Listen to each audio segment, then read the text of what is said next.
In 2022, in a quiet Texas neighborhood, a black woman was pulled over for a traffic violation. But she hadn't broken any laws. No speeding, no erratic driving, no missing stop signs. It should have been a routine stop, but it wasn't. Amara Lewis, 43, wasn't just any woman. She was the Attorney General of Texas. But Officer Jake Harlan didn't know that, and he was about to find out. Too late. The sun was sinking low over West Haven, painting the streets gold. Amara was heading home after a long day in court, files stacked neatly on her passenger seat. The blue and red lights behind her weren't alarming at first.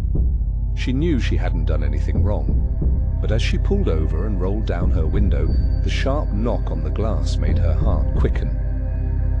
"License and registration," Harlan barked. No greeting, no explanation, just a demand. Amara handed over her documents calmly. "Good evening, officer. May I ask the reason for the stop?" "You were driving suspiciously slow. License, now." His smirk was thin, his voice edged with something darker.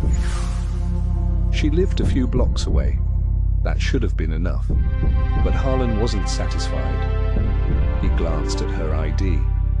"Lewis." "Amara Lewis, you from around here?" "Yes, officer, just a few blocks away." He stepped back, hand twitching near his belt. "Step out of the vehicle." "Is there a reason, officer?" Amara's voice was calm, but her pulse was racing. "Don't make this harder than it has to be. Step out now." She stepped out, hands visible, body poised. Harlan's voice dropped to a growl. "Hands on the hood." "For what reason?"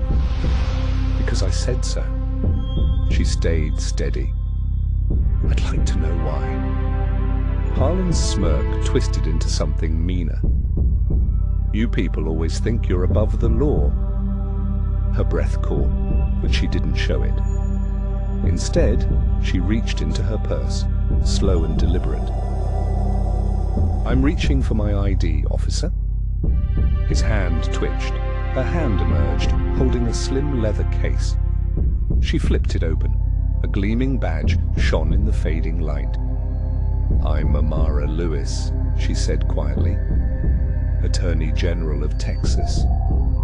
Harlan's face drained of color. He stuttered, stepping back. I didn't know." "That much is clear," Amara said, her voice now steel. "You were threatening to arrest me, without cause, on my own street. Do you understand what that means?" Harlan stammered. "I didn't mean..." "But you did it," Amara snapped. "Because you thought I wouldn't know my rights. Because you thought I was just another black woman who couldn't fight back." A neighbor across the street stood on her porch, phone raised, recording everything. Harlan's radio crackled, but he ignored it. His authority was crumbling. "I could have you suspended today," Amara said, her voice low and cutting. "You wouldn't do that?" Harlan stammered. "Try me," she said, her voice cold. Her phone buzzed. A text, one line. "They know who you are." Her breath caught. Her eyes darted around. The neighbor had disappeared. A black SUV sat idling at the corner. Her phone buzzed again. Another message. "This wasn't random. Watch your back." Harlan's radio crackled urgently. "Unit 4-2, disengage. This stop's over. Now." He hesitated, then shoved her documents back into her hands. "You're free to go." Amara stared him down, voice calm but searing. "This isn't over, Officer Harlan, not by a long shot." She slid back into her car, locking the doors. The SUV at the corner edged closer. Her phone buzzed one last time. "They're watching." Her hands tightened on the wheel. Her breath slowed. She wasn't just driving home. She was driving into something deeper, darker, more dangerous. The badge she carried wasn't just a symbol of authority, it was a shield. And now it had become a target. The SUV's headlights flared. The street went quiet. Amara whispered to herself, her voice barely audible, but sharp as a blade. "You have no idea what you've just started." The text on Amara's phone flashed again. "They're watching." She sat still in her car, the glow of her dashboard lights painting her face in shades of blue and green. Outside, the black SUV idled at the corner, its engine low and steady. Amara's hands trembled, just slightly, but her face stayed calm. She tapped the phone screen, pulling up the message thread. No name, just a number she didn't recognize. She started the engine, glancing back one last time at Officer Harlan. His face was pale, his shoulders hunched.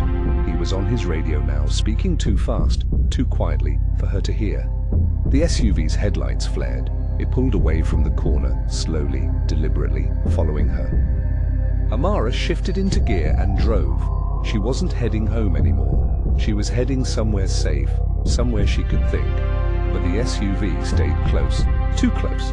Her phone buzzed again. A new message. "Don't go home. They're waiting." Her pulse spiked. She glanced in the mirror. The SUV was closing the gap, the driver still hidden behind tinted glass. Amara made a sharp turn down an unfamiliar street. The SUV followed. Another turn, another, still there. She knew what this was. This wasn't a coincidence. This wasn't just one bad cop.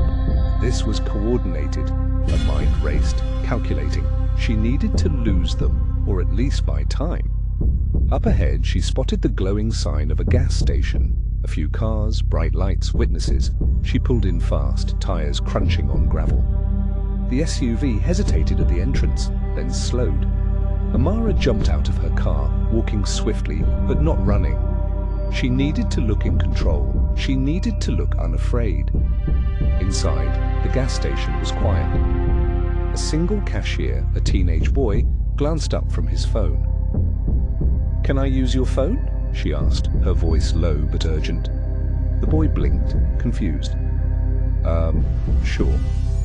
Amara picked up the receiver, dialing a number she hadn't called in years. It rang twice. A woman answered, crisp, professional, wary. "This is ADA Rachel Chen." "Rachel, it's Amara." A beat of silence, then, "Where are you?" "A gas station off Harlan and Main. I'm being followed." Rachel's voice sharpened. "Stay there. I'm sending help." "I don't think that's an option," Amara whispered. She turned. The SUV was pulling into the lot, slow and steady. Two men stepped out. Dark suits, no badges, no insignia, but everything about them screamed danger. The gas station boy noticed. His eyes widened. "Hey, lady, is everything okay?" "Stay inside," Amara said. "Call the police, now." But the boy hesitated. One of the men was already approaching the door. Amara's phone buzzed again. A third message. "If you leave, you won't make it far. If you stay, we'll talk." Her heart hammered against her ribs. This wasn't just about Harlan. This wasn't even just about her. It was bigger, much bigger. The man at the door pushed it open, stepping inside. His eyes locked onto Amara's. "You shouldn't have made that call," he said softly. Behind him, the second man stood guard at the door. The boy had vanished, phone still in his hand. Calling for help? Or too scared to act? Amara stood tall, forcing her voice steady.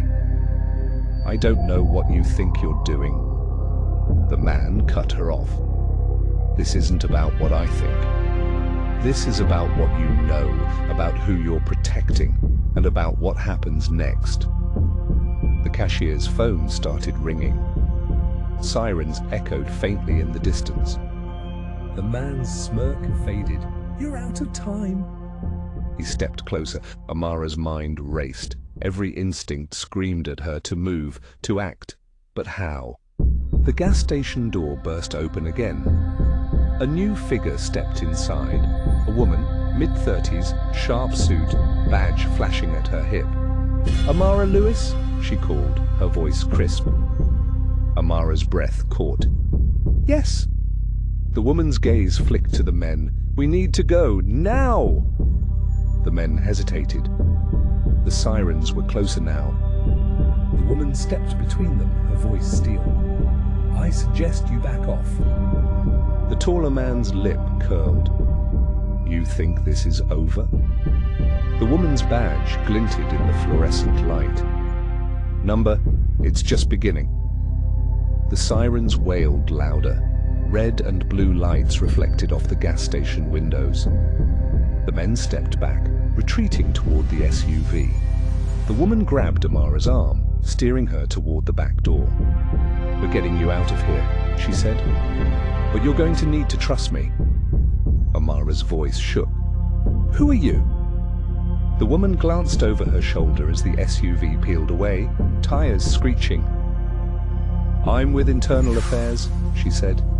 And you've just stepped into something a lot bigger than a traffic stop. They slipped out the back door into the night. But just as they reached the alley, a black van skidded to a stop, blocking their path. The side door slid open. Inside, shadowed figures waited. The woman's voice dropped to a whisper. Oh no!